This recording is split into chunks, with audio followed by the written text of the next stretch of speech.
Stade de France, qui on a après les Congo qui gagnent et le bata Ndombolino. Toya au côté la bino, le quoi Congo devrait gagner de au côté la bino tant qu'à Kitakune comme Kabino mon potonisa. Bandoki.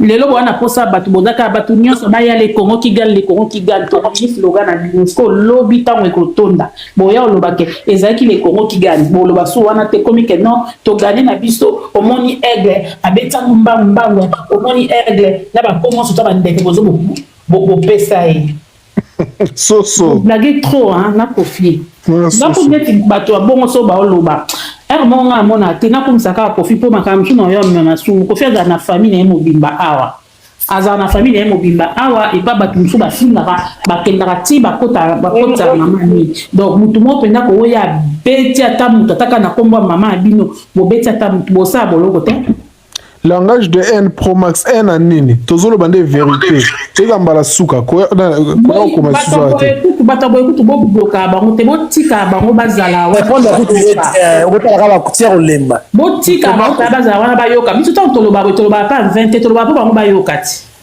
ngawa bikomela bango pesa tozaya haine ya mutu o akangisi mbongo asali effort apesa mbongo po abeta stade abia obeta awi na ngwe na nani kalateka abete na lille abete na ba rideau akena Angola abeti na ba rideau akene na Kamanyola ndenge moko na stade ya Brazzaville ndenge moko allez mbala moko le kwa sa telemakika aloba ke stade po bango mo le kwa neti au stade Kofiko atata mwazaka na 600 makasi abeta ni bisola stade stade 20 na binote abeta le so na ngote arriva pa ngote ya revani Parc des Princes. Ya lobani Parc des Princes. Biyom to mona ke non, lokolo beti kuno s'afficher partout ti oya obeta stade. Ya obeta stade du 20 na malembe. Vraiment. Gims na bien la guerre. Gims azara rwandais, aza congolais. Pour Gims abeta ngoso kutu combien de fois. Mais atela ngoto makele boita. Non. Obi? Nina betango 2 jours. Nani wana? Non. Ah, ok, merci. Donc, c'est kasi ya linga ba classé côté wana. Abetaka ngo eza problème te. Efeni. Ata pa beti azale chèque ba ono surtout o ba betaki liboso na ekuna. Donc il y a un donc il aura gravement monté. Biso lobby abeta na mentir, abeta soki na Olympia, abeta soki. Et mon temps et ba makambo. Biso lobeta level. Bino ko bunda kofi est-ce que mona penya kofi ndinga zawana akoma ka tamso akoma otaba cœur na bandimbo asindi mo ami pesa te. Pourquoi boyoki la mutu mawate? O de te faire que sala non makambo minene buta sala asala ndeke apesa ti mapapa pumbwa. Bolinga asaneti nini asaneti ni papa wemba ye moko avanda pa na kita bike no kofi mtabanda pe abanda pe se banzembo ai kofi ba yemba nzembo ya toki ya mama mbuta kufati bon ba redi ne que bazala na ngo tema mabe mais quand même avanda na kita Jamaïca samba po atanga banzembo kofi apesa e mene na papa wemba Mio kanisa to lo beta grand sala ngo beta sala ngo minene so za banze mo pa kitoko beta te okay kuna ka zobino bina ka luke ko yo pasi mais ya okino bina kuna ya ko danseuse ya ko danseuse a okino bina na bo luke to kuna ye luke to makasi na luke to je boko tika mtu calmete elo nyango ata budem de vini sage bon danseuse elo nyango sila te boza botage kofi na moni botika ata budem na lia ko fanzo bote kofi partout bon a besoin ka oyo poko mo le biloko ko luka mo bote ka ba ye peko asaka ta budete alobi bolamba bolia akoya tata bo kalingi mupenda Macron botango dongo awiyati tika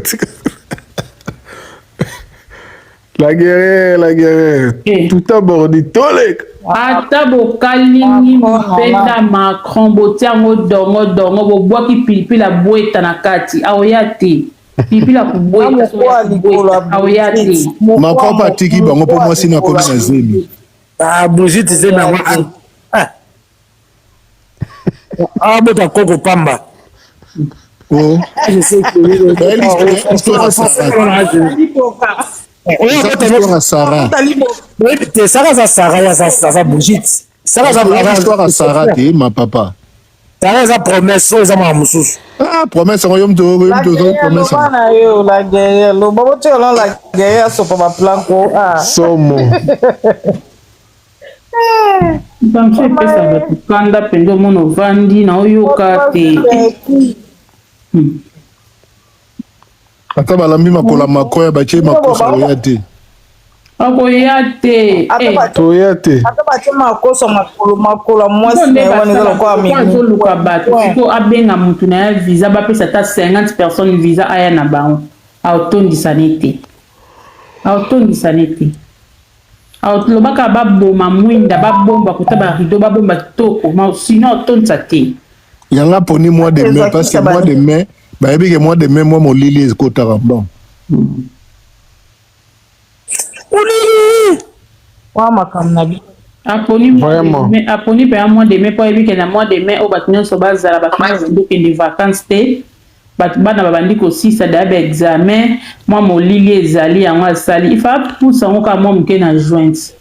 Ah banga asa Jidem le garçon mo boy soyi moi si soyi azambale je sais pas na habité a commis ba franco bataboulé et les autres Voilà Manu.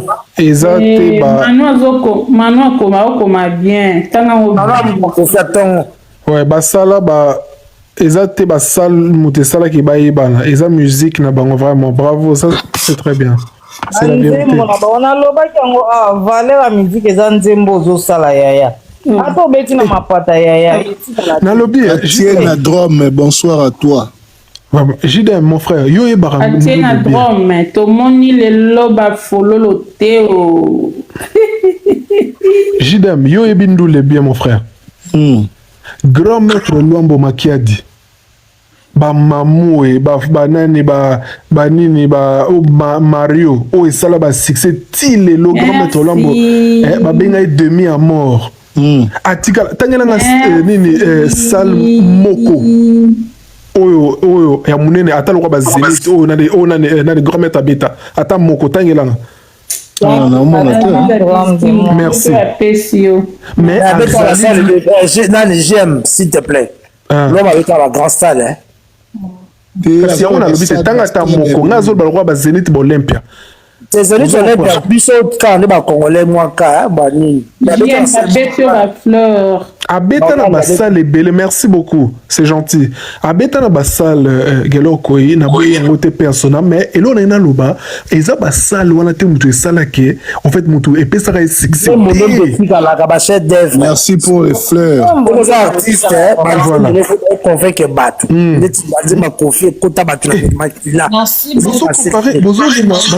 Comparer Kofi Olomide Jidem na petit moi pas pamba o Kofi asali na banze mone wana o demi mesure o faut te belongo moko hein n'importe quoi to bengaye le poète Lutumba tia ko merci beaucoup atikala on merci Katiena atikala on di mama mo pao il y a solo les poètes va bengi les poètes Lutumba Simaro Masia Yemo parce que Yemo Kazalaki grand compositeur. Ba TikToker au baza pembe na vie au baza au sala bani donc quand via za na streaming il faut que ba vite rapper au sala ba live na bango na YouTube na bango en direct. Wana za pe ko saboter et logo parce que moto azo sala streaming a hôtel blog ne bino bolek c'est blog sur na YouTube parce que concert on est en direct na YouTube par rapport à moi no à Saint-Denis mta check yango.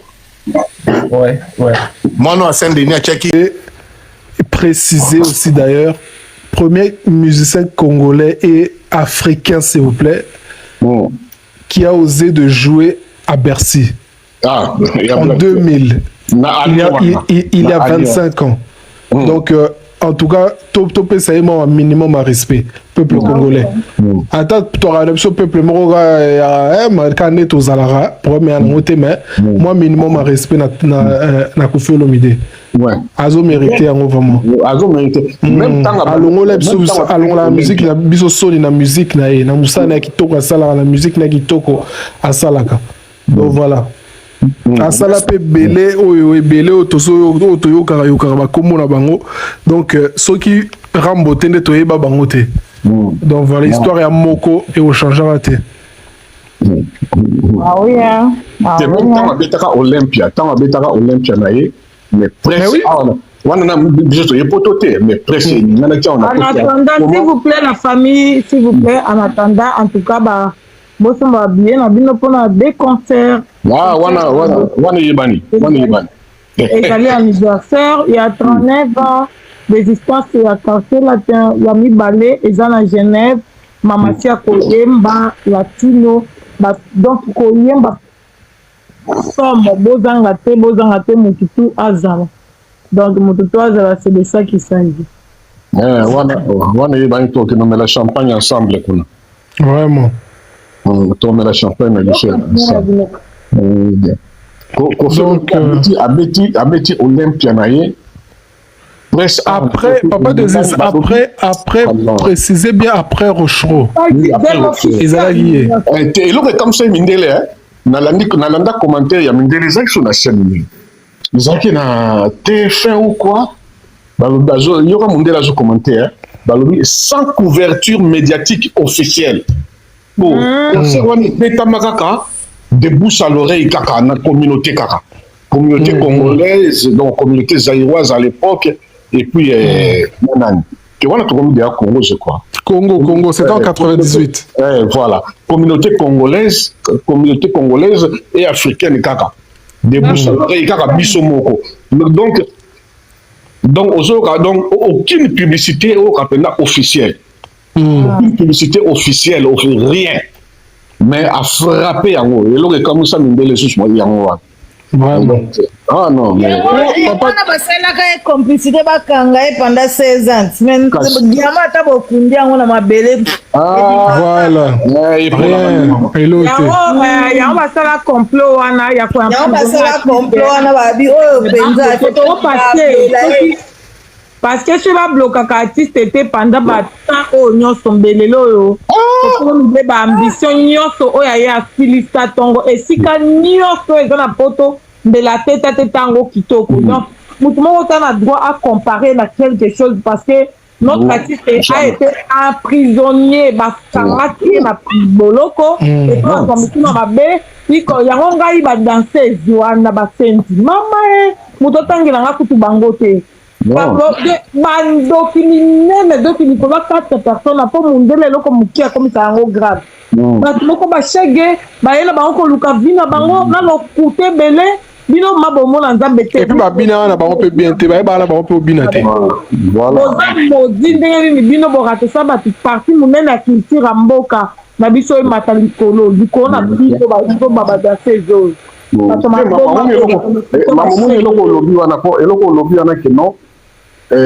En réalité, Kofi a été en prison. Oui, oui. Pendant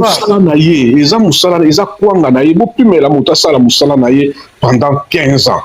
Dans l'espace Schengen, en Europe, surtout, artistes tout à l'Ougara se produire dans l'espace Schengen. Ils ont artistes musiciens, ils ont peintres, ils ont théâtre, ils ont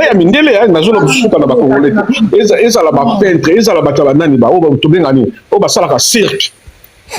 Ils ont humoriste, la moto à se produire pendant 15 ans l'espace Schengen. Mais Kofi Olomide, il était en prison. Le gars, il était en prison. Il était mort. Dans l'espace Schengen, Babomaki est déjà, Babomaki est. Mais il s'est relevé. Ah non, Nzambazana, moi, on va lui voir. Mais Nzambazali, il y a tout côté, tu as basal wana nyonso, mama si devant. Mama si liboso kaka osima. Marababasal, papa des excusez la famille, comment dit papa habito plutôt lobby. Loba kaka tangu loi ou etimaton ebimaki. Donc internet ezalaka milliard de vues. Je vous jure. Ah oui. Eh, ya solo Geller, merci. Merci pour le rappel. Yoka pe maye nango. Ah, on a été occupé, on a dit. Vous mettez à peine cela, il y a Bennett. dans 98 abeta ba stade ebele abeta ba stade ebele Afrique mobimba abeta na Tanzanie bongo nini bongo Namibie ba stade bongo ba Tanzanie eza na image moko boto na groupe boto image moko na groupe wana na se plein na concert wana ezala na Cameroun pas plein wana moi c'est que ba nongo bobina na banani ba Claudine Semila bon niveau plein wana courant de 4 papa Mena ba frère Lobaka confiance à pouvoir mutuna eloko moko te parce que ça là de homme de ça l'artiste monteur congolais ko ça le confiance à la zati autant azo régner pour continuer à payer à régner tant azo sala ba exploit wana na les solo do beti abeteli biso Olympia Zénith Bercy sans communication sans internet ezalaki te lo côté do makambo to asala moni lelo internet ba réseau ba TikTok ba nini epesi ba to faciliter moko boye ozano wana kisasa lobby pour mokili mbeyo kiyo etango ba mpa ezalaki ozana kisasa tango lobby pour mokili yo kayo il faut pena kombo no osala kombo po ba yo kayo sinon te ba yo côté le lelo eza plus facilité donc bato bazoli ça ba comparaison moko boye atala boye ya betaka Bercy kasi biso non et ça ndenge moko te parce que ba série wana et internet ya la raté et ça la peno chemutu bakati via sala ba exploit ndenge mo lo ba na nani na conférence de presse donc azana tourner au comparabilité parce que aza voilà tozana bia liboso place debout de ba benga foot place debout tozana bia zana 50 balles 50 euros et puis place assise tozana bia zana 89 euros et puis tozana VIP privilège VIP prestige pardon VIP prestige ils en a 200 euros voilà ils en a 200 euros parce que VIP prestige il en a 200 euros et puis tu as place et belleté tu as quand on a zala qui on est qui 87 mais je crois que au là 85 il y a 80 euros moins bongo et tu as les belleté et puis il y a salon privé on a essayé de salon privé donc ils ont un peu sur un salon privé donc bah toi salon privé ils ont au-delà il y a VIP, il y a moins de 300 euros. Okay. Le salon privé, bah tout derrière, je vais placer belé et tu les gars à 19. Voilà le 19 ou bien le 13? Non, le 29, on a le 29. Ok, d'accord. Ça, c'est le 29 anniversaire à Évry, les arènes. Dans les arènes, dans tout Tikali, tu as une place au salon privé. Salon privé, Tikali, 19 places seulement. Donc, les gars, dans un salon privé, il faut aller là parce que Keba Lobby au monde a sauté. VIP, privilège, prestige, il y a 200 balles et tu as 80 et quelques places. Et puis, tu as une place dans Bisso où il y a hôtel 50 euros pour Namutu. Donc, bandoki 50 euros et puis place à Rofanda, ils en a 89 euros. Donc, voilà. Histoire, oh là là là là là, on a histoire. On a histoire moulaï. Donc, moto ya ko maîtriser penza akoma histoire ya Koffi Olomide waouh. Waouh, il faut s'informer ma casse penza. Ah oui. Il faut s'informer. Pas s'informer ma casse. Type wana za ala suka apesa batu go apesa batu lengi apesa batu makambo belé. Apesa batu makambo belé. Ngala obetela bino moi une anecdote avant na kita. Ouais. Une anecdote yanga moko. Ouais. Bon, en fait, là to kola voilà to ba jeune voilà to zana année 85 86. Oui, ba année 85 86. Na uti ko zoate. Les ala qui na eu déjà diplôme de Talangai, na eu diplôme de Talangai na 85. Na 85, na eu diplôme de moi retard. Dû à ma problème de santé dans la moi jeunesse, j'ai un diplôme d'état à 21 ans, à 85. Alors, pendant les vacances, dans un quartier na Bisso, dans un pire petit nangai moko, il était grand fanatique à Koffi Olomide. Il c'est quoi habite à guitare. Il habite à guitare. Alors, tout ça là qui est équipe na Bisso moko boye, il y a des fanatiques, il y a Koffi Olomide. C'est quoi, tu remets au yemba, il y a Zobeta guitare, ndala zo yemba. Pour na mega peu yemba moi bien bon, yemba la chorale et tout. À tel point donc Koffi ben appelle ça pour ça. Je me suis petit dans la aïbisinga lobino. Vie des is pour nga moi muke na moi yaya par rapport na ye. Abi vie ndeto sala kava ndeto yema kwa nzembo na biso Kofi. Zela week-end prochain na uza master nga moko na lemba. Master nga mo avant na lemba yepa beta sous guitare danser ko le kangai. Akoya comme ça tout sala ka biloko na biso. Je crois qu'il est là même sur la fouille na biloko sur la tini ba fouiller na biloko na nga na kin na okuta ba cassette ko to no chape non ba série ba cassette ko ba cassette to amike wana. To bande ko enregistrer. Mais tu as une guitare sèche, bon. Jour après Kofi, Miss a petit langana aye. C'est que tant Miss a aye, c'est que beaucoup de Miss langana. Nani wana. Miss langana aye, nani wana guitariste oyo petit nani fait. Ngala bien petit par rapport à âge langai, ala plus petit langai. Guitariste nani Félix Dimbele. Ah d'accord. Félix Dimbele tu m'as dit on a toujours répété tu bétanga banzema Kofi ko il est grand fanatique à Kofi. C'est que tu travailles pendant une semaine papa na sentir que non petit yo ayebi lokwango. Mais les wana afani ka chez bango eloko monte ka boke sa miki asimunda. Je me suis kaka boy na pesi courage na bine Félix na moni yo façon zo beta guitare. En tout cas Mekananu, namoni wana moi niveau likolo. Mekananu un jour où je ne sais la test pas Kofi. Ami j'ai Kofi, yo qui ne sais la test pas Kofi. Et là on nga na yebi on habite, nga na zo sentir oza na moi loboko wango. Na sentir oza na mozwaka courage kende. Abi ye pas lobi nga vie alors yo pozo yemba bien. Yo pe kende nga habite tete. Nga eza mystique potalaka père na biso.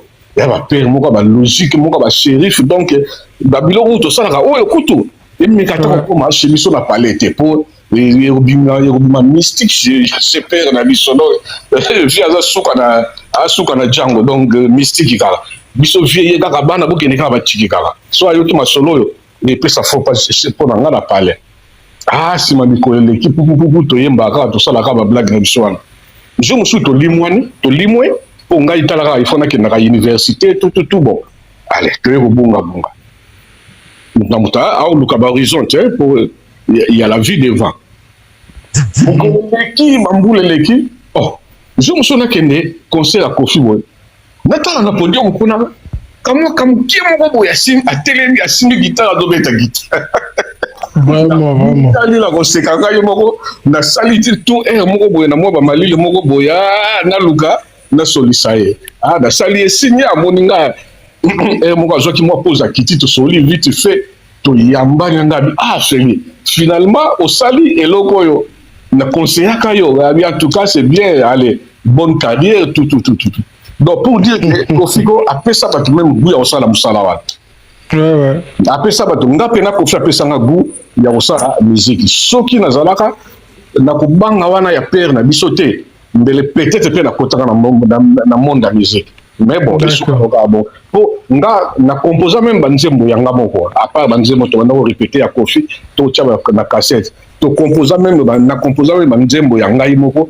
to répéter yango na Petiona na Félix Dimbele ti lelo eza chez biso na kine na katia ba cassette banzembo na nga to betana na Félix Dimbele vraiment débat forme moto apesa biso ba goût ouais ça va matin après ayo comme Félix ils ont débat forme voilà nandeka yeko là a commis sous danser mais depuis le mois na ayeba ki loko wana depuis le mois na ouf ayeba ki loko wana non ayeba ki yango ayebi yango lelo te ayeba ki yango kala non c'est un bon guitariste oui c'est un bon guitariste c'est vraiment un bon guitariste. Bon, après, nous avons la choix, nous avons Kenda. Bon, à Kenda, côté Kuna, bon, ils ont la réalité. Bonne chance, hein. C'est tout le monde, c'est tout le monde, ils ont bon. Ah, mais c'est ça. Mon pauvre, non. Mon pauvre, à ma cabisso tellement ma casse que va souvenir de l'équipe belle. Ah oui. Voilà. Pour nous m'habiller, pour nous rencontrer, c'est plus facile. Bobetika ka www.kofi donc Kofi Arena c'est attaché donc tokotan on le la Kofi Arena donc kofiarena.fr beaucoup tu wana ba kosenga o se connecter so zamba liboso so ozana besoin de se connecter binde mamonde ezala kaka on se connecter au sali de man on se connecter et puis voilà et tu arrives à avoir l'accès pour acheter ton billet, tu as la proposition, tu en as plusieurs. C'est plus facile pour l'avoir, mais bon, à mon âge, on a moins de difficultés. Bon, sur la rare, attends la course au bien, papa, j'ai des dernièrement. Et ça, là, bon, je laisse la parole à notre vie. Kofi Olomide fan page. Il est pas appelé Mouto, après ça rappelle formation bien. Je crois qu'il y a appelé un mandat. Merci à toi, Jidem Olomide, merci. Kofi Olomide fan page, bonsoir. Bonsoir, j'espère que vous allez tous bien. En tout cas, bonsoir, j'espère que vous allez tous bien, que la journée l'équipe bien. Ça va, bonsoir à toi. Je vais parler français, hein. Ah, merci, parce que Lingala Mouboulou, merci en tout cas. J'ai déjà parlé à Lingala, yo so kolo bana français ça déjà bien. T'as raté Lingala lo balwa mo sango. Ça va le rôle ça l'église. Ta voix me dit quelque chose qu'on fait le fan page. C'est. J'aime, mais oui, film de fanté. À la page, il y a un peu de Kofi. Bonsoir. Ben oui, sa voix me dit quelque chose. Ah, d'accord. Vas-y. Bonsoir. Ah oui, voilà, c'est Rokiem. Voilà, exactement. Donc, je voulais juste donner, comme a dit JDM aussi, hein, l'information pour les tickets. Bon, en fait, parce qu'il y a d'autres personnes qui disaient que ils trouvent un peu compliqué pour acheter sur Kofi Arena.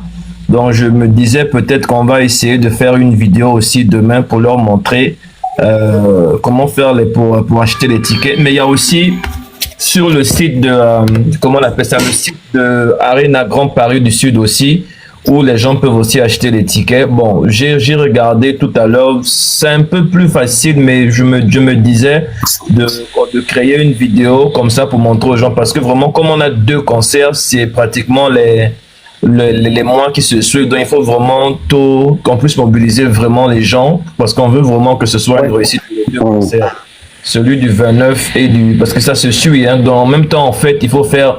Bon, c'est vrai que le quartier latin, c'est la fête, mais il faut faire en même temps non seulement la promotion du 29, mais aussi la promotion du 13. Après, je me dis, exactement, les économies qui viennent autour là, au Kofi, bon, vous-même vous savez déjà, au Kofi, Fallou, tout ce genre-là, en tout cas, tous à la concentrer quoi, sur notre promotion, parce que moi, je me dis que si je sais que nous allons réussir les 2 concerts là, donc, on se concentre seulement sur la promotion, on mobilise les gens autour de nous et je sais que si en 2026, le vieux va encore nous surprendre. Donc, on reste positif, quoi. Et puis, comme d'habitude, toujours on partage les infos de tout le monde, surtout quand il y a des affiches pour le concert.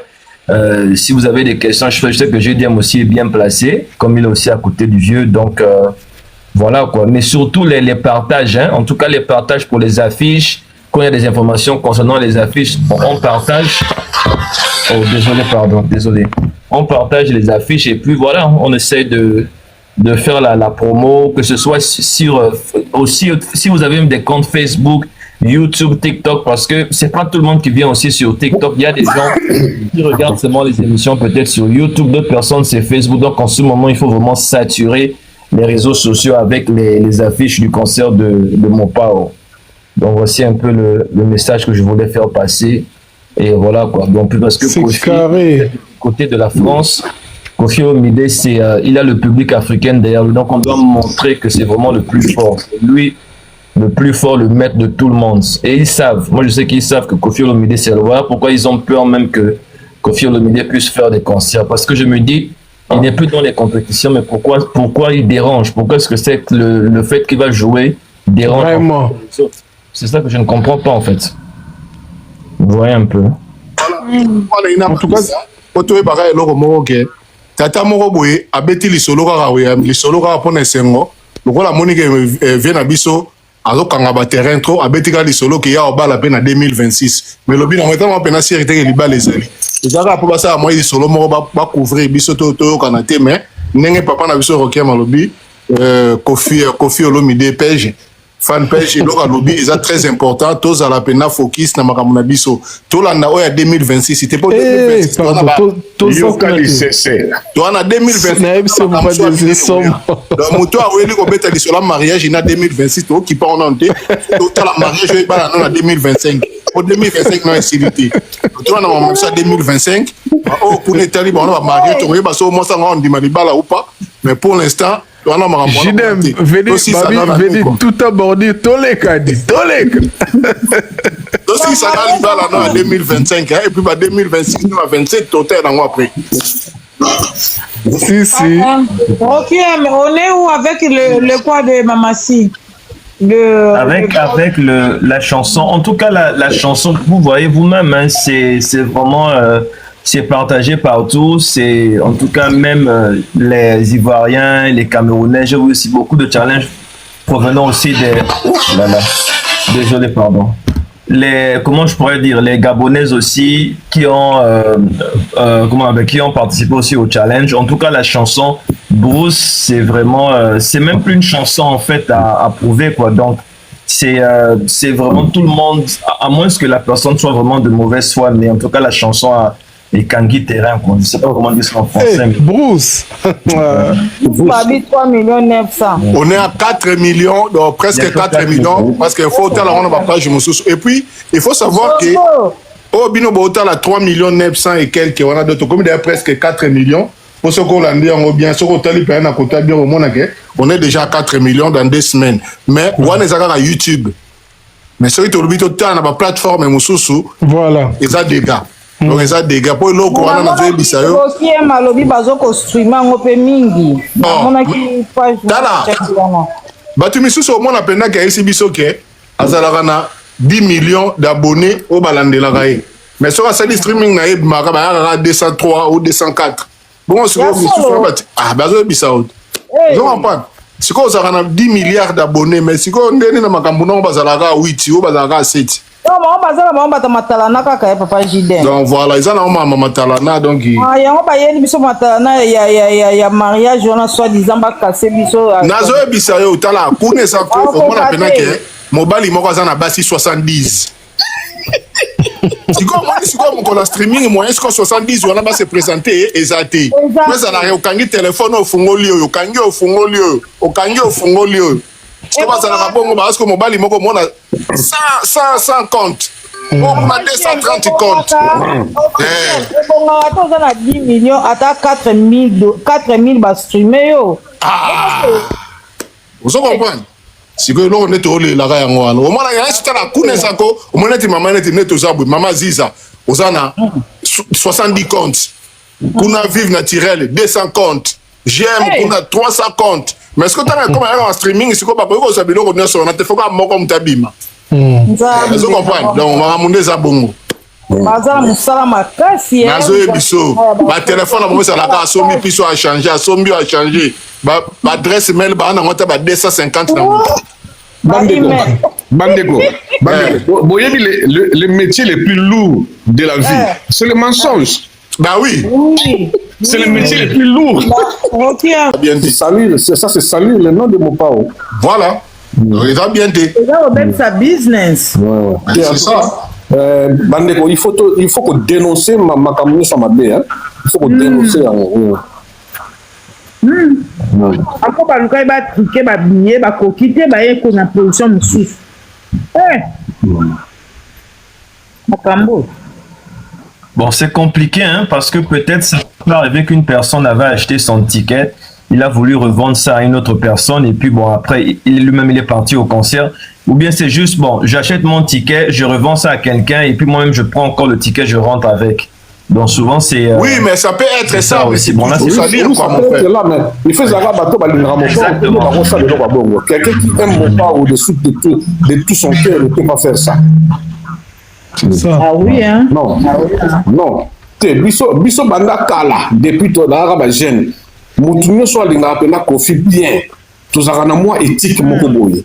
Hein? Tous a moi éducation moko boye. Et un abilo msou fanatique à kofi à ça la monte. Vous comprenez? Non. Oui, et ça la attitude pour comportement moko boye en tout cas, mouto ya linga mo pas à ça la monte. ezaka ba étranger mutu bakosala ngo quand je dis ba étranger donc bandeko na biso oyo mwa nzela ebunga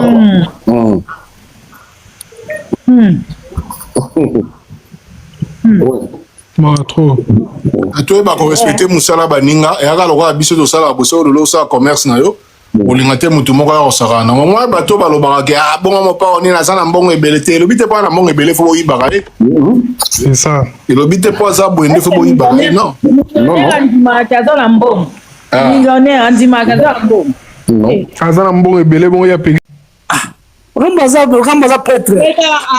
Na bene kutu batu bakufa po na Rambo. Bongo bino batu bozana aide internet. Aide internet ezo favoriser bino na aide ba président de la République quelque part ezo favoriser bino. Bolinga boko kana Rambo. Non. Rambo abeta Messi. Bino obo basala. C'est que vous faites eta organisation. Abeta ba président qui Afrique ba mariage ko fait beta pas devant Edith Sassou grande dame abeta devant Antoinette abeta devant ba maman poto on va savoir concert privé mutayela on a mboka na biso c'est Rambo abeta la mutu privé concert mutu okota tele oteka famille wana akota chikon vient dans sa propre mambo ça le ça salon va les passer 20 à 30 ans mutabeta Bercy à l'époque on a les scènes noires en affiche internet c'est ça mais rempli on va ça là on plein craquer qu'on fasse les portes dit ça quoi ma kaya bouteille la mourir dans ton le va tirer mon wifi on va nous démarrer vieux voilà yo nous trop démarrer vieux parce qu'on a ignorance vous êtes ignorant nous t'en sonner ils sont à confiance zate parce que polémique moi ni ça la mais ça n'a rien et le matin venir à Mara il veut matabo kita non changer histoire ti Kofi azan mystique le Rambo prêtre Ninga George Weah. Bon George Weah oyenga. Wa mutu na uti. Azali atika présidence. Narobana no wana le cher garçon de Tchatcho ne mo pa benga raye ba ebi valeur ya Koffi Olomide ngai JM na ebi valeur ya Koffi Olomide. Donc Koffi Olomide il n'a plus rien à prouver dans la musique congolaise, dans la musique africaine. Pas que congolaise, parce que Koffi Olomide, il est pour toute l'Afrique. Donc, basalo, nini, nanani, nanana, musique, bon, nani, naba clip, naba voyage, ba concert, donc voilà, il y a un faux débat, donc Koffi Olomide, Arolo Belango, Souté, il n'a plus rien à prouver.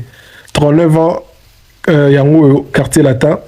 Donc voilà, to Zelarara, il est important, bon, en fait, ngalo lo balanga troté, ngalo na yana lo barara que, avant au kokana Koffi Olomide bao bakanisara que no ba leki Koffi Olomide ça là nous 40 ans de carrière hein? Ça donc ça 40 ans de carrière ceux qui posent un orchestre ceux qui peuvent ceux qui peuvent orchestre na habité et ça là atteint 25 ans parce que Koffi quartier latin international 39 ans yango oya yo et ça là atteint 25 ans après oya discuter la Koffi. Mais aussi longtemps nous ata yo morozana nous 20 ans de carrière na yo na le kokité donc voilà donc jusque là en tout cas donc qu'on fait moi c'est noté donc voilà quoi Koffi Olomide n'a plus rien à prouver. Merci. Maman Aziz ozana espoir au kolo balabatu c'est que Koffi Olomide a sa valeur ou Koffi Olomide a représenté. Ba valeur na biso bayo naza awa na bie ba valeur na biso non eza na banzembo na biso pe ko umela na biso pande valeur a mopo pole mopo batuna ke kuna mamba ko bina kuteza na ba droit d'auteur te ye azawa na pour ba composition qui dis-moi volume à TV s'il vous plaît maman Aziza dis-moi volume à TV s'il vous plaît non la volume à TV et ça pas la Nico.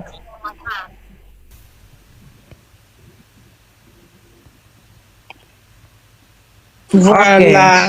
Na ya on na mandeko. Toza na valeur na biso eza ya banzembo. Ya banzembo ne comme ça mon pas valeur. Afrique mobimba. O bayambaka e na ba président, ba tutu ba tosaka yo ba ministre na Afrique. donc mopo kutu so aza alobi o président koyamba ye akoti mpe na poaki président wana donc mopo ye mo mpe na dans na bomoto boye apart musique aza valeur apart musique aza valeur so tokoti na musique lisusu 2 fois te nde lo nalingi naloba wana kwa likolo makasi donc oyo yaya biso etali biso te mamba papa nanga bola banzembo na biso moto egangaka c'est ça quoi mpo namoni valeur mosusu te oyo biso toya kokumisa awa matu bakobeta mo mpo bakobeta ne baconcert ndenge etikalaka wana me eloko etikala koleka banzembo ne eza te eloko etikala koleka baevre banzembo na ye eza te c'est ça qu'il s'agit. Merci. À niveau mosusu ya solo papa Jean à niveau mosusu. Ok. Le mythe mopa ovedi moto na kati ya bato. Ah oui, ndenge ezali donc avant de granga nabi des personnes qui na on liko makasi. Livre naturel nga moni bino bokomo wela kaka o ba salle o ba concert o ba nini c'est bien bon mais valeur mo po eza banzembo na ye ba concert azobeta na ye po eza ba concert mais banzembo na ye kotikali po banzembo akale tikala wana balakisa babeta ba concert nango te eloko ebeta makoleka banzembo eza te ba evre nde moto etikalaka baconseil eza bien bo bato bazoya kokota mpo eza mosala na ye me eloko ekotikala ya libea lokwa banzembo ne eza te yango nde valeur kua baconseil awa bando beta na ye mamasi aza wana bando beta ne baconseil eza mpe bavaleur mais valeur akoleka eza baevre ne nde etikalaka. Donc biso toza la kati ya live na biso promo défense et sécurité toujours donc bosomba ba billet na bino pona des concerts na biso toza nango le 29 ezali concert pona 39e anniversaire à quartier latin mutu nyonso tu alingaka chacho azala wana chacho eza musique ememi world tosisi na mbangu tokei na Suisse le 13 décembre, le 29 novembre, le 13 décembre, na Suisse, Mamasia Koyemba, somo latino et s'exprimer, moko le maître, à Koyemba, bozanga te, bozala wana, pour la kosuksane kitoko, avec partout ici, ozala na poto, qui ne vraiment ko soutenir, ko embrasser, ko ozala ebele la concert na ye, parce que comme maman avait dit l'autre fois, yé moko pe papa lobaki azo bunda ba dernier combat na yé. Alors pour tout ce qu'il a fait na ba musique na Congo, boye histoire à musique na Congo qui est Kolomide, étudiant les plus célèbres oyo abandé ko pesa vient na yé les cours banzembo vient azo yemba ti na ndenge aiko créer quartier latin abandi pe masolo na yé.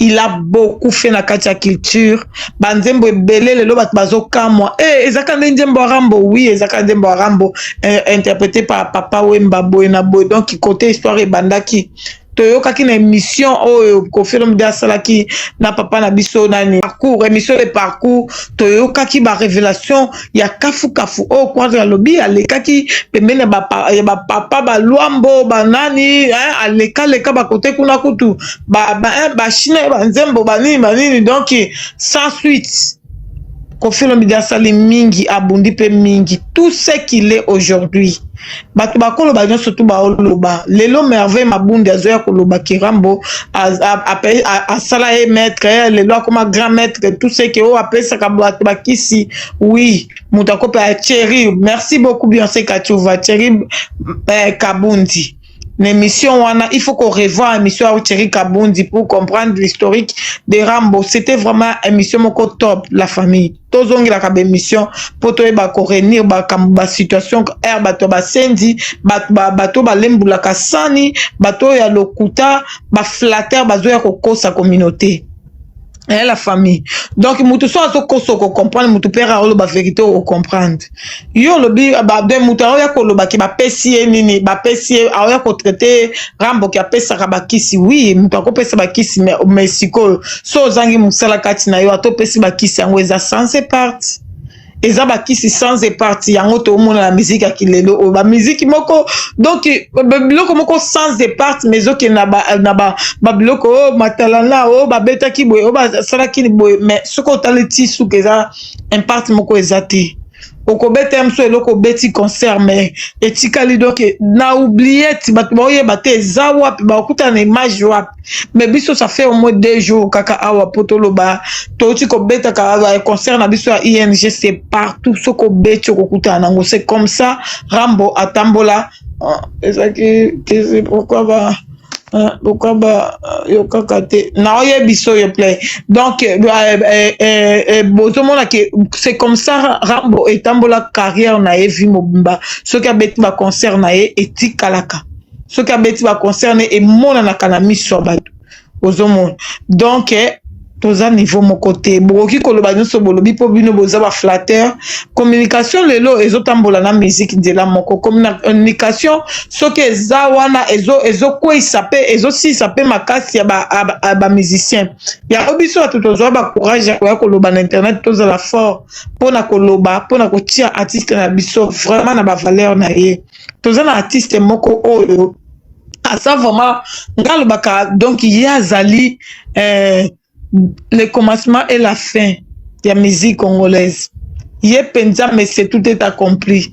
Asala nyoso, ayemba nyoso, a beta a bande ko kende likolo tazina lupemba na ya banda 49 ans 39 ans banda ti lelo kombo na ye chaque 39 ans ya pamba te mais 39 ans en 6 idée azana ba ambition na ye botika ye tranquille akokisa ambition na ye mutu moko te aoki ko arrêter ko faire mida futa ba salaire pa ba musicien azo futa pe donc bino batu obo sele ba analyse bozo lia na bandako na bino pona ye donc a laisse ba musicien a laisse na banguna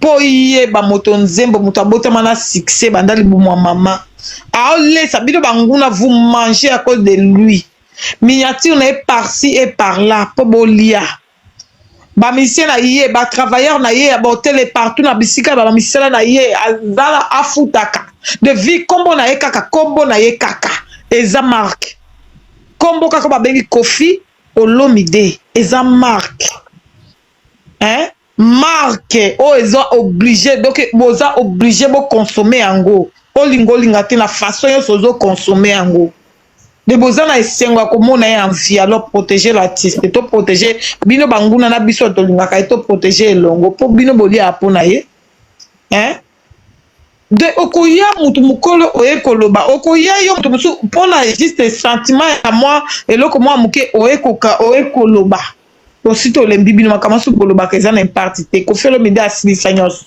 ayemba mingi asisa nyonso eloko moko asika bino boyemba ezate okofi ayemba bozo akaba musique na ende bozo interpréter yango ko felo media n'est pas ami de quelqu'un to lobi boye bino mutu nyonso na lobi bien nyonso ato beti concert na océan batieli au podium ba vandi ba mbisi na ba baleine ba otalo ba obina okokana ko filo midete mutu aleki azate jusque là tout le monde mutu aleki était parce que bozo luka bo sauter ba escalier na ba 3 étapes escalier zalaka 1 2 3 bino bo sauter suka nango trébiche boko trébiche to zawa boko trébiche po bo welisa moi trop po ote le quoi vient na babenga ka le guide biso foto ke liboso po azanga impact ndeni bako bengele le guide ya azanga guide banda lo timu ko mokile baluka otikala ka le guide po yem taela bino yu arena yem taela do babiloko nyoso tu bozo welisa wana nyoso to mona ngo pamba tanke ko felo mida vanda futa yo salaire yo ko futa ka ete to kufa de bisika o valeur nezo se do so ngo mi monisa munene pa ya batu oyo ba mono lelo bato ba oya na sima na yo lelo kuna nde bisika yu ba mono munene me e pa ko felo mide oza mwana o tikala ka mwana na bibia bino nyos boza bana bo tikala ka bana donc ato beti wapi ato sali nini bino na mikala na bino o baliaka na sima na bino na sima komba kotuka kofi kotonga kofi bozabana c'est Kofi le patron de votre patron ba patron na bino wana Kofi nde patron na bango tant que ba futa au salaire au vanda no respecta yaya atoki poza mona siko mutu ngo liko nango a senga kaote siko e koma siko yo amsusu donc e koma siko yo na o toucher e simba kitoko ya dodo salamu sala donc et comment siko yo o moni siko e koma bien ce qui par exemple mutu ngo oyo afutaka o salaire yo o soi-disant o lekie akomo senga yo oyele saki aloso po aza na nzala oyele mwa keti po azangi kolata oyele osunga na vi po azangi kisi wande okotuta tolo mais mutu aza boss akufa boss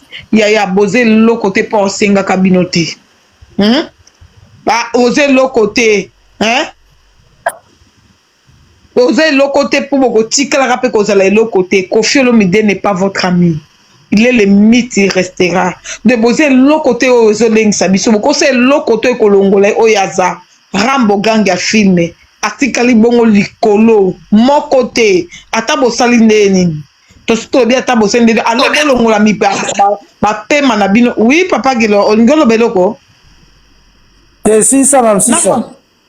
Donc bolongola ba pema na bino ya sentiment ezoya ko sisa bino valeur na lo lempo na bino oyo mutu oyo bino bozo lepa evi mobimba ye ba nyongo ya vinde akotikala kana ngo po sepesaka bino bato lokuto bozo yibaka embo ba nyongo na ba nyongo vine ekoza ba nyongo na ba nyongo totala histoire ndenge ni ko beta ba concert ya yo moko na ko beta ba concert o wana ba mama solo milai nyongo ya libela Matala, tout ce qui est là, on connaît. C'est juste Matalana. Matalana est rien du tout. Oh, ezali spécial. Oh, ezoleng sabino Matalana. Bino bo sepeli, bino bo sali bo sukalango. Batu batike na banyongo, garçon atike na banyongo, vine mo bimba singa na kingo, akokosa elo côté revenir malonga te kaka Matalana kombo nanga na beta kaboy na sala kaboy. Kofi Olomide aza na temps ya ko beta babiloko ya Matalana te parce qu'il a compris la musique et loko ba sala ngo sozo comprendre, il a compris. Tu vois même Kofi abouya kata ba maison de disque parce qu'il a compris. Il doit jouer la musique pour lui mbongo kota kana poche na c'est pas pour les gens. C'est pas pour les gens. Donc, bino le kobino bo kama ko film dans ça la montée parce que yé à ça comprena histoire à maison de disque, histoire à boy tout ça. De ya étage à souka vendre la bino bo bana bo mikota banyongo bozo welisa bo sauter étage ya ba 5 étapes souka nango trebis ba donc souka nango passe kaka milelo na milelo. De loko e kamusa biso ezate to kabona ya bino bo sala vie kuna. Bosala obino bo moni kuna bolongola ka komba Kofi na makamu na bino po boy kote na biso mutatanga bino azate mutu atanga kabino azate bino bosala ka makamu na bino kuna kote boza soki boza posa ya bato bo mona ke boleki bango bozuzu bango bosalisa makamu en tout cas yo mona makele na yebi koza awa yebisa ba camarade na yo bato yo bino bosala na bango ba je yebisa bango soki bolingi bosama kamunanga bolongola ka miniature à vie wana po vie wana za étage ya suka asilisa mais c'est tout est accompli malgré to tient en prison pendant 15 ans en prison mais azaka rambo tikala ka rambo na ba chanson nord ou l'équipe ba disque d'or nyonso mokili azana mbongo o senga saki alo sauter aza vie o afutanga salaire bolongola na miniature bo comparer nga na bana bato bokokani kuna kotote. On n'a pas le même niveau. On n'a pas le même niveau parce que tota la bino mingi makamno to boy okota. To boza bana na biso. Soki ko bo sali makambozo sala suka nango honneur revient Kofi Olomide. Suka nango linga te honneur revient Kofi Olomide parce que Kofi Olomide nda sala bino. Yenda futa bino honneur ezo revenir olinga te ofinga te honneur ezo revenir directement na Kofi Olomide na nyoso bo sala. Alors ba sendi oya lo lempo o baza pembeni na yo yebisa bango pesi bango mondode comme ça sala makamno kuna biso koto yo do biso c'est bien sala nde ozo sala suka bango banyongo na yo ba vina o makamno ko sala wana etali biso te po bino bo amwa mutu makasi kende sa makamno longola Koffi Olomide tinda bato wana nyonso tu bakonda bato wana nyonso tu ya banzala bato yo memaka bango bapoto bato nyonso basendi balongola Koffi Olomide na comparaison salité. Donc niveau yango te Koffi Olomide aza maître les guides mais c'est tout est accompli.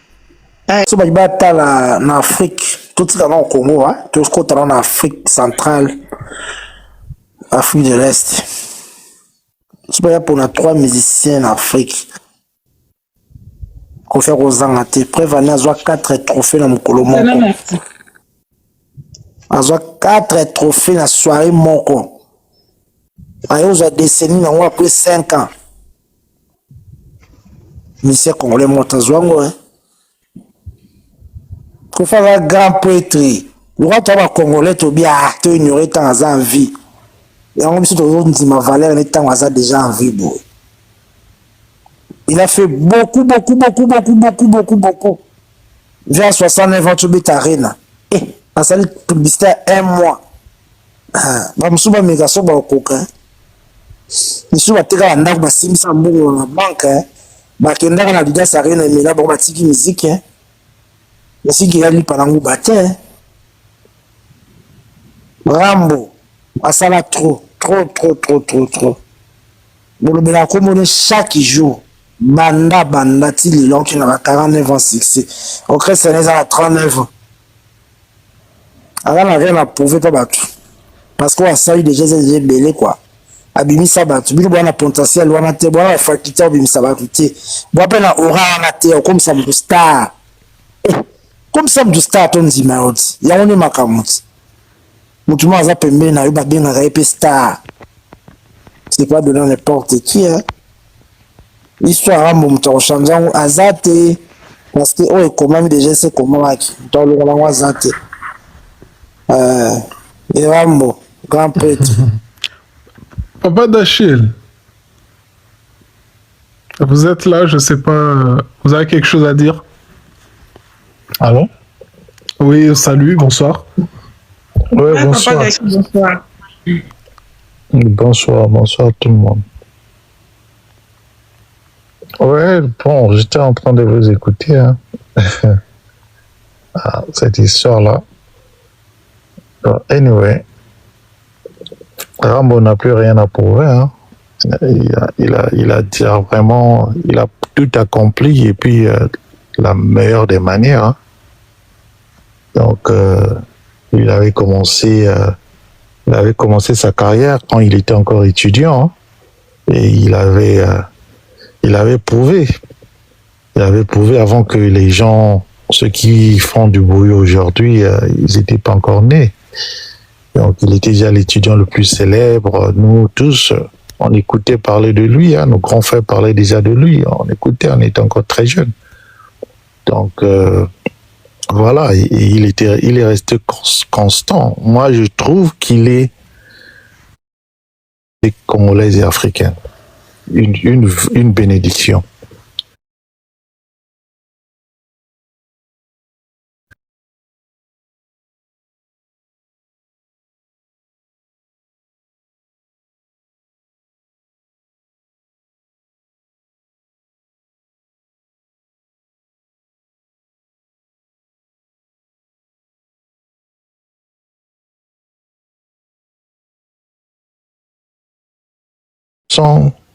À un grand, et ses chansons étaient des tubes jusqu'aujourd'hui. Ses chansons sont restées des tubes, et quand il était encore étudiant. Et quand il a décidé lui-même de faire sa carrière solo, mais les preuves sont là.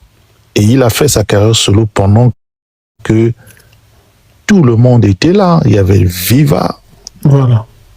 Il avait Victoria, les Shockstars, les Aiko, les ici OK Jazz et tout, mais il s'est imposé. Il s'est imposé au milieu des meilleurs et il est devenu meilleur pendant que tous les gens, tous les autres étaient là. C'est ça qu'on connaît la force de la personne. Et il a imposé son rythme. Et son rythme a capté tout le monde, a captivé tout le monde. Donc, quand on connaît un grand joueur, c'est quand il est au milieu de l'adversité. Il avait des adversaires, de loups tout autour de lui qui voulaient qui voulaient même en finir avec lui, mais il a résisté et il a surpassé. Ah oui. Donc, il n'est pas quelqu'un qu'on peut juste parler comme ça. Ceux qui ont le courage de parler de lui de façon un peu légère, avec beaucoup de désinvolture, moi je trouve que parfois, quand je vois ça, j'ai dit, mais les gens là ne savent pas ce qu'ils disent. Parce qu'il faut reconnaître les génies, il faut reconnaître des gens qui ont... Il avait une mission. Parce que ce n'est pas pour rien, ceux-là d'aujourd'hui, qui se disent grands, ils sont passés par où? Il fallait qu'ils passent par lui. Parce que, je vous dis, c'est un principe spirituel. Un grand ne peut que passer par un autre grand pour lui montrer le chemin. On t'enverra jamais chez quelqu'un qui n'a pas cette étoile pour te faire lancer en orbite. On doit te faire passer par un grand, par un géant. Et celui qui se dit grand aujourd'hui là, il est passé par lui. Ce n'est pas un hasard. Et l'autre aussi qui sont devenus des impolis là, qui viennent dire de n'importe quoi, pour que sa carrière soit relancée, il était contraint de passer par ce grand là. Ça c'est sur le côté spirituel. On peut décoder ça. Qu'il a ce côté-là, il a une mission en lui qui a été investie en lui.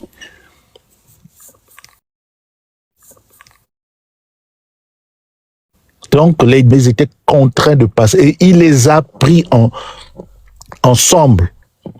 Il les a fait jouer ensemble. Et lui était le patron. Il leur donnait des directives.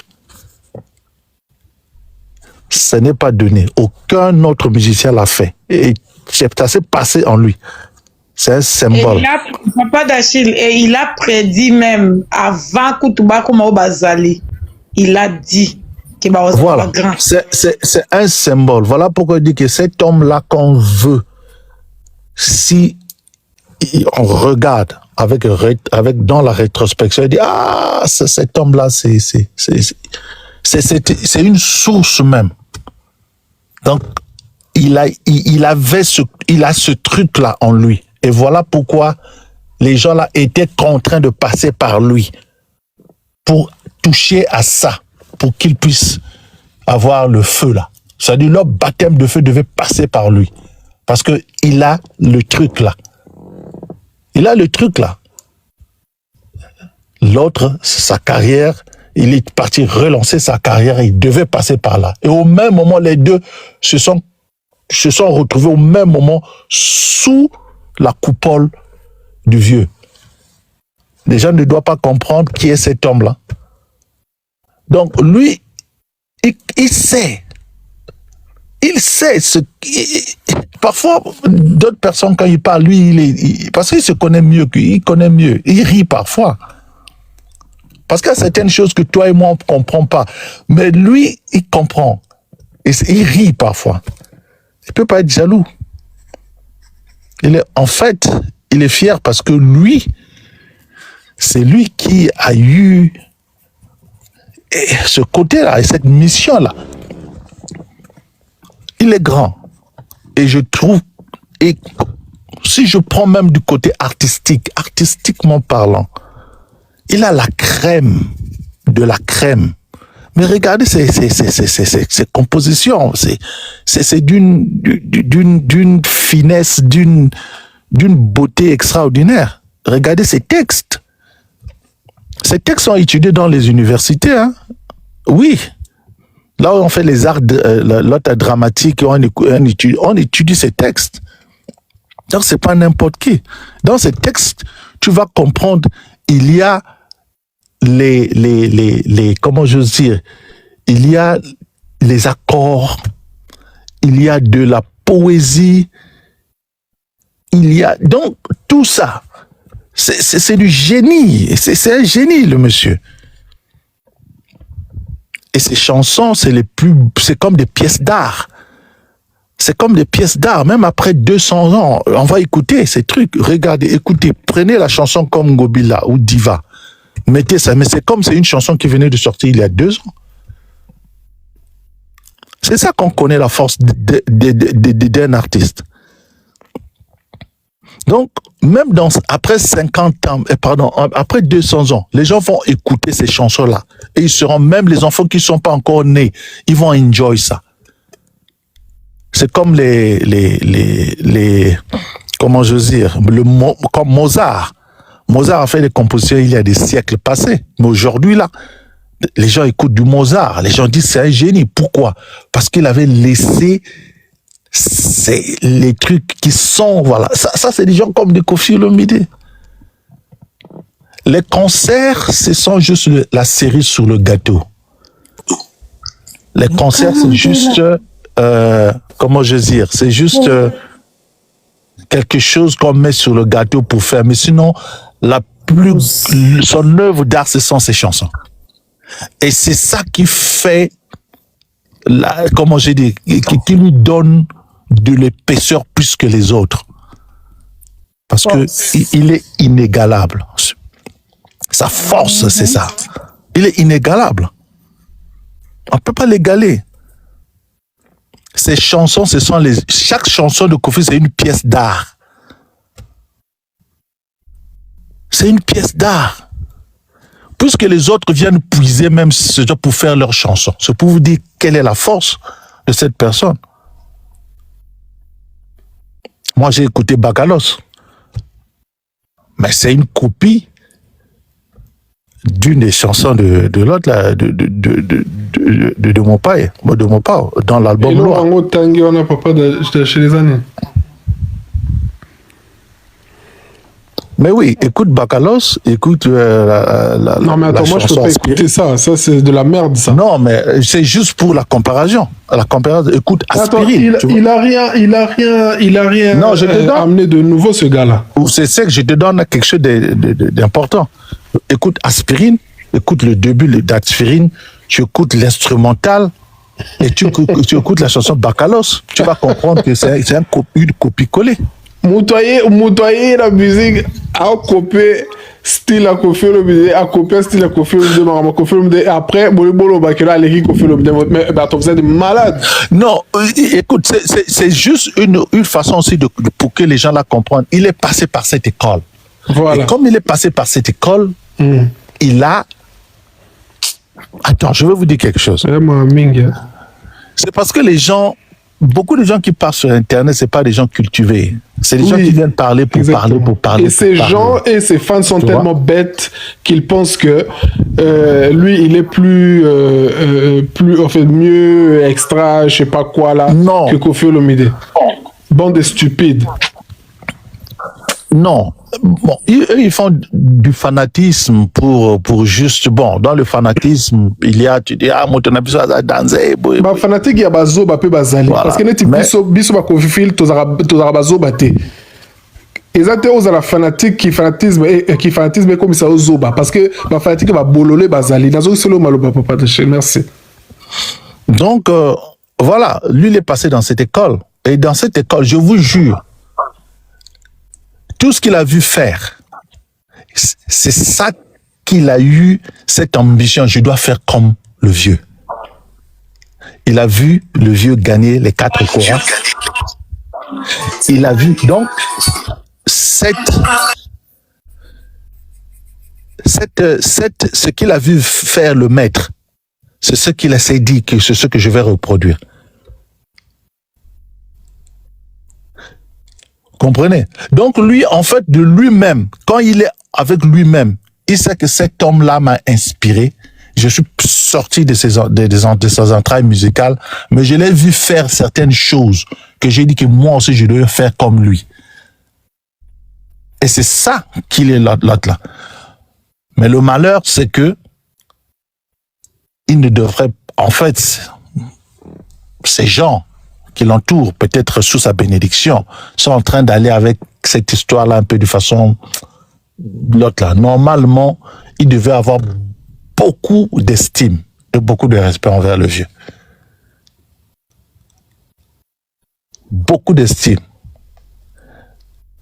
Même cette comparaison ne devrait même pas. Ça dit que quand les gens devaient passer de cette comparaison, ils devaient dire non, non, non, non, non. Laissez ça. Ils devaient vraiment dire non, non, non, non. Non, laissez ça. Ils devaient même interdire ces gens de parler mal de ce vieux. Parce qu'il est le canal. Il est le canal. Et ça ne devait pas être quelqu'un d'autre. Ça devait être lui parce que c'est lui qui a l'onction. Il est le seul qui a cette onction pour lancer quelqu'un, aller au firmament. Il a cette onction, le vieux. Y compris ma danseuse, s'il vous plaît. Na ma danseuse, oh, ça a succès, ma danseuse, Kofi a valorisé ma danseuse. Oh, c'est ça que j'ai dit, qu'il a cette onction. Respect à mon pao. Bravo l'artiste. Il a cette onction. Il n'est pas seulement... C'était comme un chanteur roi. Vous comprenez? Il n'est pas n'importe qui, même sur le plan spirituel. Il faut interpréter certaines choses, aller au-delà du physique. Tu vois? Il y a, par exemple, tu vois même dans la Bible, il y avait des rois qui étaient simples, mais il y avait des rois prophètes. Il avait une double casquette. Donc lui, mon père a une double casquette. Il n'est pas seulement musicien star, mais il a cette crème, c'est comme une royauté au niveau de la musique il est le faiseur des rois. Et il faut avoir cette onction-là. Et moi, je l'ai démontré succinctement que voilà, je l'ai essayé un peu, de le démontrer. Mais ce qui est marrant, c'est que certaines personnes se laissent aller. Or, la main qui t'a servi de tremplin pour te mettre en orbite, cette main-là, il ne faut pas cracher sur ça. Parce que ça a été c'était destiné que cette main-là, c'est cette main-là. Il n'y avait pas une autre. C'est cette main-là qui devrait te prendre pour te lancer en orbite. Et c'est cette main-là qui mérite tes remerciements. On dit souvent la reconnaissance est la mère des vertus. Exactement. Donc, Opao, il est musicien et roi. Il t'a créé Bango. Donc, histoire échangée dans tu vois. Il est musicien, artiste, mais il a une onction de royauté. Et il est faiseur de roi. Donc, il est unique en son genre. Parce que les autres ne peuvent pas reproduire ce qu'il... Vous allez voir à la fin de leur carrière, il ne peut pas reproduire ce que lui, il a fait. C'est ça, vous allez comprendre qui est Mopao. In the end of all things. Ils ne vont pas reproduire ce qu'il a fait pour faire ce qu'il a fait. Il est unique, Mopao. Voilà pourquoi moi, je suis fier. Je suis fier vraiment de le soutenir. Je suis fier. Merci beaucoup, Papa Daché. Voilà. Batunabi, Mopao sera zalaki, Maelo Mopao azanango sera zalaki na gouvernement. RDC Lingoz a numéro 1 au monde. Et de ce côté, Maelo Mopao, tu check on a gouvernement, na biso gouvernement, na biso na Maelo Mopao azanango na musique. Ce que gouvernement zalaki na on a gouverner, mais RDC le lot a numéro 1 partout mondial. Donc mutumo alingate manabisote. Yango to zala toujours na courage, pe na reconnaissance à reconnaître Mutuana parce qu'il en a fait beaucoup. Mingi ba basala ni pona biso non, basala ni pona bino banente mettang banzembo wana yemba wana. Banzembo wana yemba wana et soulager ba te belé. Neti biso ba oyo. Et pesa biso ba idée belé. Biso ba o ba tu bazala raté ça so fan zo ka Mopao wana zo ngusala mani moni Mopao tous les problèmes de la vie. Et par la banzemba Mopao, on trouver ma solution. Et à l'okola, et ça va remettre Moezawana. Donc en fait, c'est l'homme, c'est le seul musicien qui apaise le cœur des hommes et des amoureux. Donc Muto pena ko linga Mopao, tizaka muto mono a linga te, mais so pena linga, po linga pena bien fo linga Mopao. Donc voilà, dans son amena pesa la valeur na donc ba ndeka na isibino valeur na inestimable, ko estima ngote. Donc on ba tasa la valeur moko bodon. Tala na tibino na niveau pour mon arake pour ne pas to ça la batmiso mabete to lobi nzambe mutazali mokonza mokilio tant to lo molanzambe c'est le Kofi qui passe après et ako tout ko président te mopao parce que asala biso a bien été biso. Donc voilà, il est belé mi en batega dans le mukeka on a lobby qu'il est inestimable. Donc valeur n'est trop estimant côté. Donc il est tellement mon nene mon boy, même la grandeur c'est même pas assez pour. Donc on va utiliser moi la grandeur par rapport à Kofi, même la grandeur elle est pas assez grande pour détailler niveau haut toujours la mopao, niveau haut biso ba haut tout l'ingela mopao. Donc aza mutu mo faut te féliciter raé to sembe to senga nzambe merci ya pesa biso mutu mo bwena mboka na biso sous forme d'un ange moko ya on a pour apaiser mitema na biso surtout mitema ba mourir bato baso ba ko ebele bato bazoka na lolemo ba ebi gwa makila ba ebi ke po lolemo si la makila ba na beso ba ka koko ba ka banzembo ebele to rotanga ba kombo mingi ate. Donc voilà, parce que mingi to sala banzembo za banzembo to sala ka mama leka ibaki lipa tata mo sa ibaki kwanga bo bandi animation bat babini pour musique à lelo za na commercial mais surtout le temps appela musique ça rappelle mutafani musique ya lokola ba livre bo ba notion la chikit aussi pena mathématique pena fandi pena tata to sali pena apaisement carré ko sa ndeni no mission chanson. Donc voilà, mutu photo commissariat to pesa toujours tout ça nga nzambe neti nga pena prière na senga na nzambe vu que je vais vivre au moins 100 ans sur terre. Bon so neti nga neti na daye peut-être na 111e année na nga après ba lexina bango mo pa so ba kende liboso biso ba o ezalama ma to pona yoka bandule potaka bandula bien mwana sala biso et surtout elo so na oloba valeur eloko. La valeur à mon pao, faut que valeur à mon pao c'est inestimable. Donc il faut estimer en côté parce que valeur n'est pas inestimable. Donc valeur n'est pas trop. Et puis le lobe comme juger d'un organe de remords à l'obagi, je crois Aziza ou à l'obagi que bozo juger bah tu n'as pas concert. Musique ba jijanga na ba concerté ba jijanga musique qui na ba ozo ça la ba écriture na yo makambo so comme la bateau qu'est-ce qui commence à rentrer dans la tête des gens tant bat bazo quand so lo bela bangonine tout le monde a batu mingi ba sala banzembo et beta même pas une semaine et ça la même 2-3 mois et limora mais vie mo pas oui banzembo ne ça ba chanson karaté ça ba chef d'œuvre. Donc il sont dans le binacha niveau à mon pao. Donc pour moi, hein, j'ai pas dit pour les autres, hein, pour moi, dans les gars de l'Andaga, pour selon pour ne pas courir la batumission ma bête, des tout l'Andaga, c'est Nzambe après Nzambe c'est mon pao. Biso ba le roi ton dimana biso te mutanwa zala donc biso zala mon pao. Donc voilà. Donc valeur na esa valeur moko et on a esa